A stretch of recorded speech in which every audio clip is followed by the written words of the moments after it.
Hello viewers, Jebin রান্নাঘরে সবাইকে স্বাগতম। আজকে আর একটি নতুন রেসিপি করব, তো চলুন আর দেরি না করে ঝটপট দেখে নিই। আর এর মাঝে আমি অনেক টিপস দিব, তো আমার পুরো ভিডিওটা দেখার চেষ্টা করবেন। তো প্রথমে আমি কুকারে একটি প্যান বসিয়ে নিয়েছি, তারপর দিয়েছি পরিমাণ মতো তেল, দিয়ে দিচ্ছি পেঁয়াজ কুচি, রসুন কুচি আর কাঁচামরিচ কুচি আমার পরিমাণ মতো। ভিউয়ার্স, আজকে আমি রান্না করব মুরগির পা, ঘিলা, গলা, মানে হাড্ডি জাতীয় জিনিসগুলো দিয়ে বুটের ডাল। তো খুবই মজাদার, আমার এটা খুবই ভালো লেগেছে। রান্নার পরে সবাই ঘরে চেটেপুটে খেয়েছে। তো ভিডিওটি সম্পূর্ণ দেখতে হলে অবশ্যই আমার চ্যানেলের সাথে থাকতে হবে, আর অবশ্যই আমার চ্যানেলটি সাবস্ক্রাইব করতে হবে। ভিউয়ার্স, আমি টিপস সহ পুরোটা ভিডিও দেওয়ার চেষ্টা করেছি। আমার ভিডিওটি স্কিপ করে না দেখে পুরোটা দেখলে বুঝতে পারবেন আমি কিভাবে রান্না করেছি। আর তার আগে অবশ্যই বলে নিচ্ছি, আপনি যদি আমার চ্যানেলের নতুন ভিউয়ার্স হয়ে থাকেন তাহলে অবশ্যই আমার চ্যানেলটি সাবস্ক্রাইব করবেন। ভিউয়ার্স, আমি চেষ্টা করি প্রতিদিনই আপনাদেরকে কোনো না কোনো নতুন নতুন ভিডিও দিতে। তো আমার ভিডিওগুলো কেমন লাগে অবশ্যই কিন্তু লাইকস কমেন্টের মাধ্যমে জানিয়ে দেবেন, কারণ আপনাদের একটি লাইকস কমেন্টই আমার উৎসাহ আরও বাড়িয়ে দেয় নতুন নতুন ভিডিও করার। তো নতুন কোনো না কোনো ভিডিও নিয়ে আমি আজকেও চলে আসছি। তো দেখাচ্ছি কিভাবে আমি আজকে পুরো রান্নাটা করব। ভিউয়ার্স, আমি বাসায় যেটাই রান্না করি না কেন আমি চেষ্টা করি সেটাই আপনাদের সাথে শেয়ার করার জন্য। তো আমি পেঁয়াজটাকে তেলের ভিতর ভালোভাবে নেড়ে চেড়ে একদম বাদামি রং করে নিচ্ছি। আপনারা দেখতে পাচ্ছেন, আসলে মশলা কষানোর উপরেই কিন্তু টেস্ট বাড়ে। তো আপনারা চেষ্টা করবেন মশলাটাকে ভালোভাবে কষিয়ে নিতে। তো আমি আমার ডাল এবং মুরগি অনুযায়ী দিয়ে দিচ্ছি পেঁয়াজ, কাঁচামরিচ আর রসুন কুচি। যেহেতু আদা পেস্ট দিব সেই ক্ষেত্রে রসুন কুচি আছে, রসুন পেস্ট আছে, তাও আমি রসুন কুচি এক্সট্রা একটু দিয়ে দিলাম। বেশ, এখন একে একে আমি মশলা দিয়ে দিব। তো আমি তার আগে একটু পানি দিয়ে দিলাম, কারণ পানি দেওয়ার ফলে আমার মশলাটা দেওয়ার যে ঝাঁঝটা উঠবে সেই ঝাঁঝটা উঠবে না। তাই আমি মশলা দেওয়ার আগেই পানিটা ইউজ করেছি। এখন আমি এক এক করে মশলা দিয়ে দেব। তো কি কি মশলা দিচ্ছি সেটাও আপনাদেরকে দেখিয়ে দিব। প্রথমে আমি লবণ দিয়ে দিচ্ছি। আমি 2 টেবিল চামচ পরিমাণ লবণ দিয়ে দিচ্ছি। আপনারা আপনাদের স্বাদ অনুযায়ী দিয়ে দিবেন। দিয়ে দিচ্ছি 2 টুকরো এলাচ কুচি, একটি দারচিনি আর 2টো তেজপাতা। আপনারা চাইলে এগুলো অ্যাভয়েডও করতে পারেন, তবে মাংসতে এগুলো না দিলেই নয়, এগুলো মোস্ট ইম্পর্ট্যান্ট। তাও আমি দিয়ে নিলাম। এখন আমি দিব হলুদের গুঁড়ো। তো আমি হলুদ গুঁড়ো দিয়ে দিচ্ছি 1/2 টেবিল চামচ পরিমাণ। তো আপনাদের বেশি মনে হলে দিয়ে দিবেন, আমি একটু কম দিয়ে ফেলেছি তো তাই আবার দিলাম। তবে এখানে 1/2 টেবিল চামচ পরিমাণই পরিমিত হয়েছে। এখন আমি দিয়ে দেব মরিচের গুঁড়ো। তো ভিউয়ার্স, আমি এখানে কাঁচামরিচ অ্যাড করেছি, এখন মরিচের গুঁড়ো দিয়ে দিচ্ছি। আপনারা আপনাদের কতটুকু ঝাল খেতে পারেন সেই অনুযায়ী মরিচের গুঁড়োটা দিয়ে দিবেন। তো আমি আজকে এখানে দিয়ে দিচ্ছি প্রায় 3 টেবিল চামচ পরিমাণ মরিচের গুঁড়ো। আপনারা আপনাদের স্বাদ অনুযায়ী দিয়ে দিবেন। এখন আমি দিয়ে দেব আদা আর রসুন পেস্ট। আমি এখানে আমার পরিমাণ অনুযায়ী দিয়ে দিচ্ছি 2 টেবিল চামচ পরিমাণ আমি আদা রসুন পেস্ট দিয়ে দিচ্ছি। দুটো একসাথে পেস্ট করা ছিল, তো আমি সেই অনুযায়ী দিয়ে দিলাম। এখন দিয়ে দিচ্ছি জিরা পেস্ট। এখানে 2 টেবিল চামচ পরিমাণ জিরা পেস্ট দিয়ে দিলাম। এখন মশলাটাকে ভালোভাবে কষিয়ে নেব। আপনারা তখনই বুঝতে পারবেন মশলাটা কষানো হয়েছে যখন তেলটা উপরে ভেসে উঠবে আর মশলাটা নিচে বসে যাবে। আর মশলা কষানোর উপরে কিন্তু টেস্ট বাড়ে। চেষ্টা করবেন মশলাটাকে একটু ভালোভাবে কষিয়ে নেওয়ার। ভিউয়ার্স, আমার মশলাটা কষানো প্রায় হয়ে এসেছে, আপনারা দেখতে পাচ্ছেন।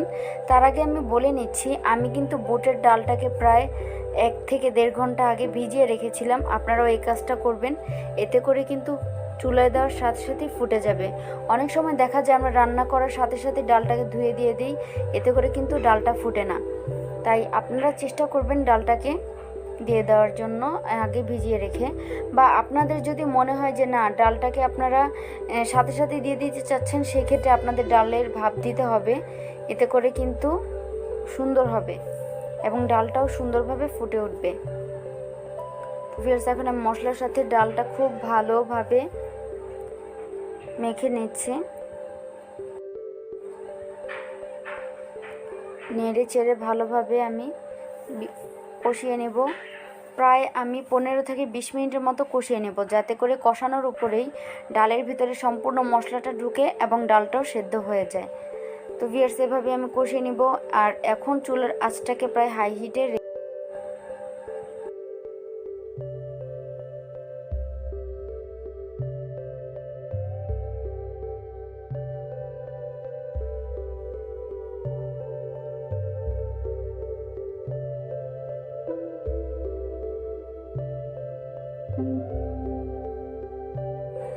ফিরে আসলাম 15 মিনিট পর। দেখতে পাচ্ছেন ডালটা প্রায় শুকিয়ে এসেছে।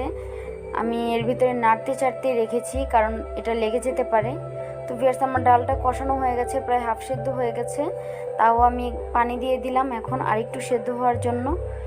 কিছুক্ষণ পানি সহ ডালটা সেদ্ধ হয়ে এলে এতে আমি আমার মুরগির হাড্ডিগুলো দিয়ে দিব এবং আমি ছোট ছোট করে কিছু আলুও দিয়েছি যাতে খেতে মজা লাগে এবং দেখতেও সুন্দর লাগে, সেগুলোও দিয়ে দিব। তবে আগে মুরগিটাকে ডালের সাথে এবং মশলার সাথে ভালোভাবে কষিয়ে নিব।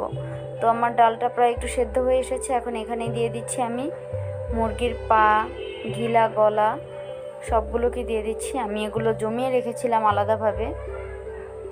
এখন এগুলোকে ভালোভাবে আমি কষিয়ে নেব। আর কষানোটা অনেকক্ষণ লাগিয়ে কষাতে হবে যাতে করে মুরগির হাড্ডিগুলোর ভিতরে ভালোভাবে মশলাটা পৌঁছায় এবং খেতেও মজা লাগে। কষানোর উপরেই কিন্তু রান্নার টেস্ট বাড়ে। এভাবে আমি চুলার হিটটাকে হাই হিটে রেখে প্রায় 15 থেকে 20 মিনিট কষিয়ে নেব। এখন ডালটাও ভালোভাবে ফুটে যাবে এবং মুরগিটাও ভালোভাবে হয়ে আসবে। আর মুরগিটা হয়ে এলেই আমি আগের থেকেই কেটে ধুয়ে রেখেছি আলু কিউব করে ছোট ছোট করে, আপনাদেরকে দেখিয়ে দিচ্ছি। সেই আলুটাকেও আমি দিয়ে দেব। দেখতে পাচ্ছেন আলুটাকে ছোট ছোট করে কেটেছি। মুরগিটা কষানো প্রায় হয়ে এলে আমি আলু দিয়ে দেব। দেখতে পাচ্ছেন আমি 15 মিনিট পর চলে এসেছি, কালারটা একটু চেঞ্জ হয়ে এসেছে। এখন এতে আমি আলুগুলো দিয়ে দেব। আলুগুলো দিয়ে আবারও কষিয়ে নেব 15 মিনিটের মতো, যাতে করে এখন ডাল, মুরগিটা আর আলুটা ভালোভাবে সেদ্ধ হয়ে যায়। ভিউয়ার্স, আমি তেজপাতাটা ফেলে দিচ্ছি কারণ তেজপাতার এখন আর কাজ নেই, যেটা কাজ করার সেটা হয়ে গেছে। আপনারাও এটা করতে পারেন কারণ রান্নার সময় বা সার্ভ করার সময় এই তেজপাতা, এলাচ এগুলো চোখের সামনে বা মুখে পড়লে খুবই বিরক্ত লাগে। তাই আপনাদের রান্নার মাঝখানে যদি এগুলো চোখে পড়ে তখন উঠিয়ে ফেলে দিলে ভালো হয়। তাই আমি ফেলে দিয়েছি। 2টো তেজপাতা দিয়েছিলাম, সেগুলো ফেলে দিয়েছি এবং এলাচি বা দারচিনি চোখে পড়লে সেগুলো ফেলে দিব কারণ আমাদের যা কষানোর ভিতরে এটার ফ্লেভারটা বের হয়ে গেছে। তো ভিউয়ার্স, এখন আমি এটাকে ভালোভাবে কষিয়ে নেব। ফিরে আসছি 15 মিনিট পর। তো 15 মিনিট পর চলে আসলাম। দেখতেই পাচ্ছেন আলু, ডাল এবং মুরগিটা খুব ভালোভাবে হয়ে এসেছে। এখন এটাকে প্রপারলি সেদ্ধ করার জন্য আমি পানি দিয়ে দিয়েছি এবং ঢাকনা দিয়ে ঢেকে দেব। ফিরে আসছি 20 মিনিট পর। ভিউয়ার্স, তৈরি হয়ে গেছে আমার রেসিপি। খুব সুন্দর ফ্লেভার বের হয়েছে, মনে হচ্ছে খুব মজা হবে। তো কেমন লেগেছে আমার ভিডিওটি আপনারা অবশ্যই জানাবেন। নতুন ভিডিও নিয়ে আবারও চলে আসবো। ততদিন পর্যন্ত ভালো থাকবেন, সুস্থ থাকবেন অ্যান্ড আল্লাহ হাফেজ।